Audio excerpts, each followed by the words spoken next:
Hey friends, we are here to take a look at the Fifth Spirit Tarot by Charlie Claire Burgess. And I think this has been out for a little while, but it wasn't on my radar until a couple friends mentioned it to me, and then a couple students in my class mentioned it. And so I decided to pick it up. This is kind of the kind of deck we're always talking about, which is that it's got lots of different people in it and faces and skin tones, etc. It's interesting. One of the things about decks that are really diverse and representational these days is that they also tend to be really modern, which is it's like a struggle for me in some ways because I tend not to reach for like super modern decks. Whereas like the World Spirit, which, you've heard me talk about many times before, manages to be both kind of modern and timeless in a lot of ways while also being diverse. I don't, like, I'm not necessarily all about like motorcycles on all the cards. I love the This Might Hurt tarot. I don't use it that much. But I do like to showcase these, and I have not seen all the cards close up. So we're going to do a little first impressions. So it comes in this beautifully designed box, really, really nice. So on the back it says, The Fifth Spirit Tarot, a queer and inclusive deck for a world beyond binaries, which I really like. First edition, and it's fifthspirittarot.com. There is a book, which apparently is really good, but it was sold out when I ordered the deck, so I may have to go back to that. But it does come with like a little guidebook. And then here are the cards.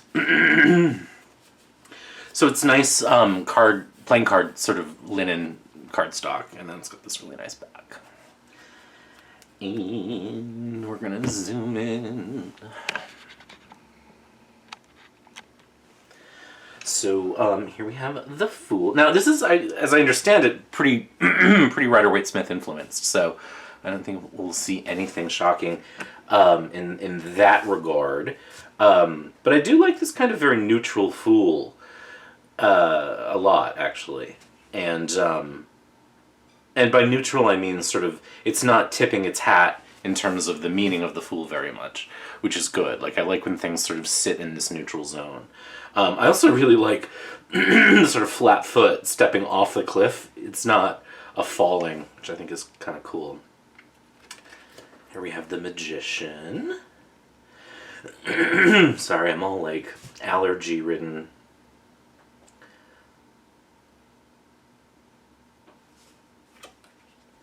The High Priestess.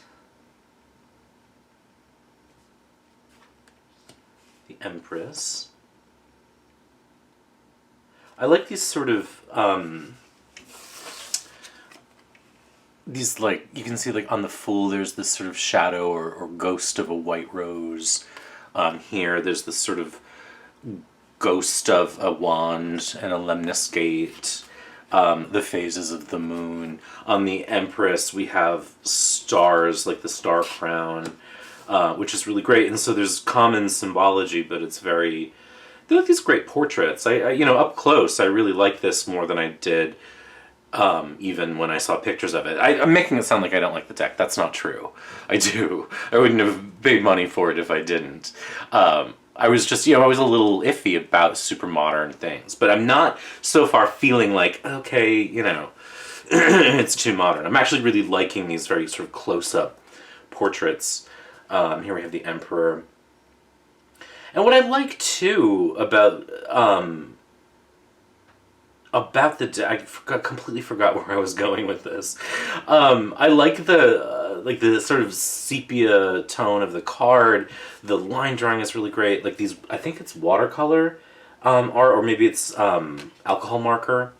But this is a great Emperor, right? So we have a male identifying or male presenting figure with breasts. Again, so it's sort of meant, as it says, to live beyond binaries, and I think that that's a super cool thing to do. The Hierophant. And so again, these sort of ghosts of the keys in the Hierophant. The Aries horns. The Lovers. Very cool. like that. Because also it's sort of this thing of like, it's sort of more than just a person. You know what I mean? It's more than just a couple. There's like this sort of entity here that might be the self. You know what I mean? Or that might be the universe, or you know, something. Also, she has a tattoo of pizza. I should say they have a tattoo of pizza and a semicolon, which, as a punctuation nerd, I really appreciate. And like anyone who has a tattoo of pizza is probably pretty dope. So here we have this like roller derby badass chariot, which I kind of love. Suddenly a lot of my friends are into roller skating. Oh my god, little puppy! Oh. Okay. That's adorbs. The hermit. Oh. I like that. You know, I really like this. I'm sort of like, okay, it's modern, but it's not like, I'm not mad at it. It's not so much so yet that I feel like, okay, it's just sort of like locking it. I guess that's the thing, right? Like when a deck is really modern, it kind of locks itself into the exact time period that it's in. You know what I mean? It's like if you had a deck with fax machines that, you know, like now in 2021 would be completely obsolete, right? You know what I mean? So like when technology shows up in a deck, you know, we know in 3 to 5 years, all of our tech will look different. And so it sort of is both modern and at the same time quickly dated, I guess. That's a dope Justice card. Oh, wow. Oh, they're underwater.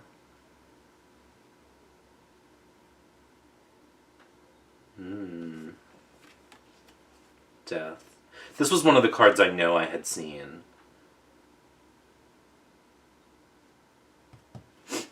And this is this is very sort of like, of its time, sort of current idea about death, too, that it's sort of a cyclical situation, rather than just a full stop. Temperance. Like, it's sort of ghosts of, you know, the traditional, I think is really cool. I'm really liking this a lot. I'm mad at myself for sort of assuming I wouldn't, because it is so modern. Not my favorite devil. I think the art is fine, but again, I see devil as more than consumption, consumerism, addiction. You know what I mean? There is an element of the devil that is primal and part of our not darker, but our deeper selves, our pre-socialized selves, you know what I mean? Our pre-Christian selves. So, you know, again, I think it's really modern to sort of create a devil that does this, but I don't love it. So here we have the tower. I'm not wild about the tower either. It's okay. The star. I love how the water is revealing the letter. You know, and again, I think I'm seeing more than just young, thin, white people, which is nice. Oh, wow, this is a really great moon. You know, like here we have someone who isn't a child. It's not a youthful star, you know, and there's body hair and there's rolls, and I think yes to this, you know, like more of humanity, more of not being a cover of a romance novel in tarot. The moon, the sun.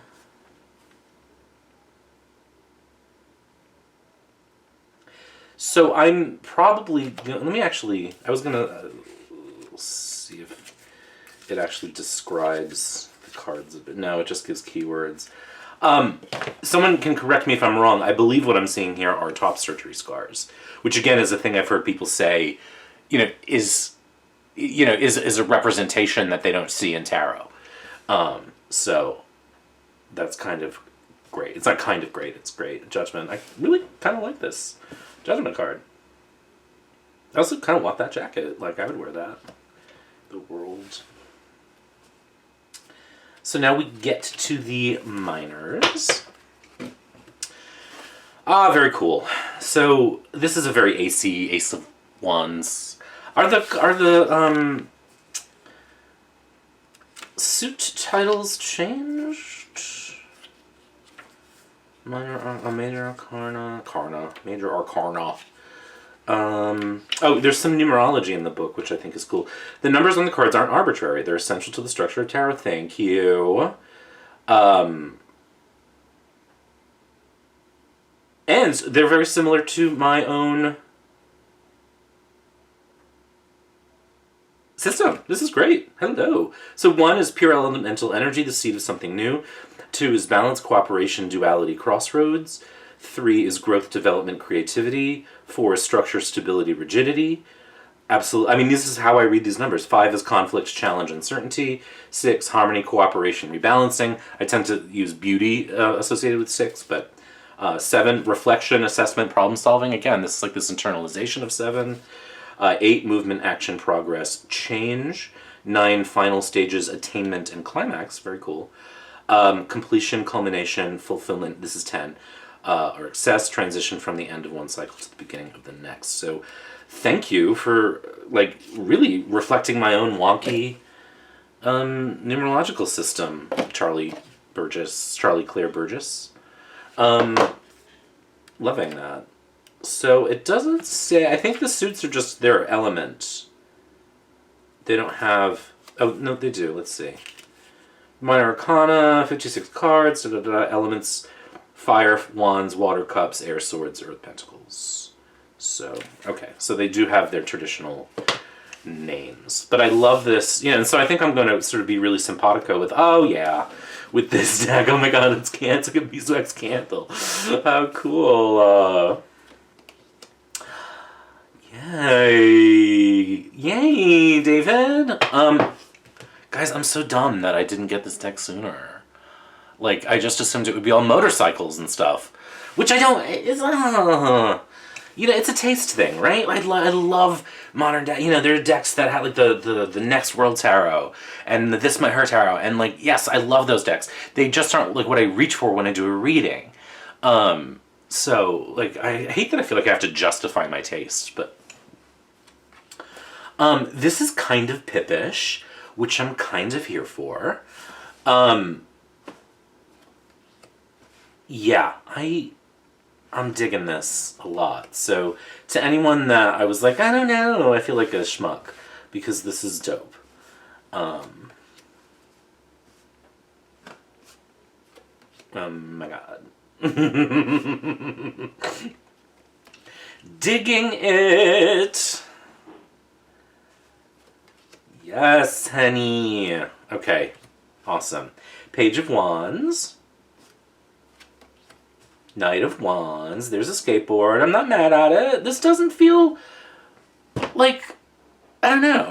I don't know. It's like I'm here for it. I'm here with it and like sitting with it and like I can absolutely see myself reaching for this regularly. And so here we have the Ace of Cups. Two of Cups, the 3, the 4, the 5, the 6. Y'all, I think I'm loving this deck. 7, 8. It's like... It's exactly what I talk about when I talk about elasticity in a deck. You know what I mean? The deck itself is neutral. The cards aren't tipping your hat or tipping the meaning towards a positive or a negative. They just are what they are. You know what I mean? And that is so, for the way that I read, it's so unbelievably useful. And you do get a sense in a lot of the cards of the Rider-Waite-Smith, but it's not, you're not weighed down by that. And there are plenty of decks for that. So when a new deck comes out, it is nice that it's more elastic or it takes a chance. And so I'm loving this really a lot. Page of Cups. Oh, look, the little fish is in a balloon. How cool is that? And you don't see a lot of wheelchairs in tarot. You know what I mean? I think my Page of Cups in my Halloween deck is in a... Yeah, it has a wheelchair. And it's not the Chariot. I've heard people talk about like how every time there's a wheelchair in a deck, it's the Chariot. Like, can we see people, other than a chariot and a wheelchair. It's not a car. So, roller skates. Queen of Cups. Doing some divination. Oh, it's Mr. Rogers as the King of Cups. Oh, I love that. Oh, God. How great. Okay. I'm such a cynic, and this deck is totally, like, oh, yes, Gaga. Look. Look. I love it. Oh, gosh, this is good. Okay, yeah, I need to be less of a bitch about things. Like, I need to just, like, say, okay, it's mine. Like, yes, like, this is so good. This is kind of the deck that I would design if I were designing one. In fact, I was sketching to see if I could actually do one, and my 9 of Swords had tool. It was a ladder, but all the rungs on the ladder were these kinds of knives and tools and saws and like sharp-edged things. So this is a pretty, pretty Rider-Waite Smithy 10. I would say it's probably like the most Waite Smithy situation. Page of Swords, Knight of Swords. Look at the like skull leggings. Hello. Oh, and the plaid like ska canvas sneakers. Very my youth. Very 90s. The Queen of Swords. She's badass. Look at her in a fucking dress and cowboy boots. Dope. King of Swords. And then we have Pentacles. Love. Yep. Digging it. Digging yes. Oh my god. What a dummy I was. How much do we love this? We love it a lot. Yes. Yes. So good. Peas! Oh. Look, it's like a big buffet. 10. And then we have the Page of Pentacles. Knight of Pentacles. Queen of Pentacles. And the King of Pentacles. This is looking like a familiar person to me, but I can't place who.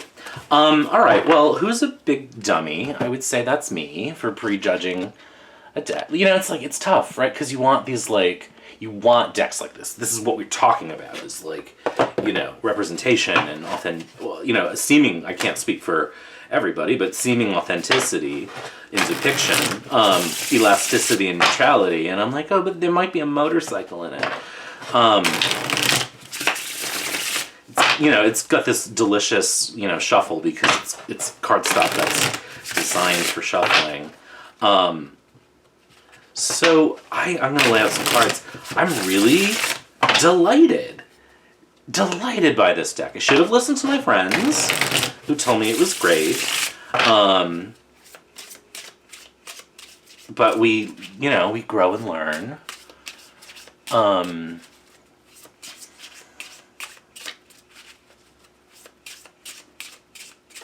I would say this is as good a deck as I've seen in recent iterations especially of this sort of fresh take on tarot.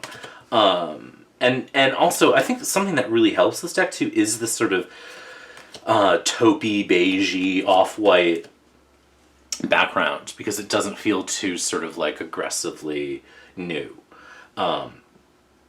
It does add sort of a sepia-toned or tea-stained kind of quality to it.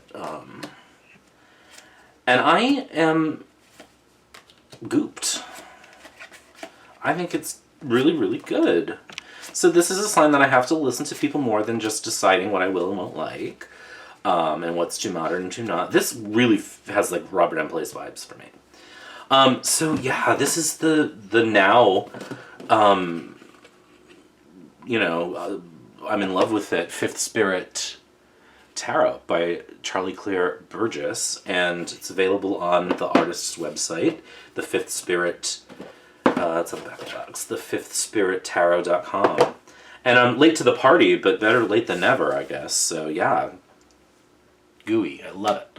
Take care, and we'll talk soon. Be good.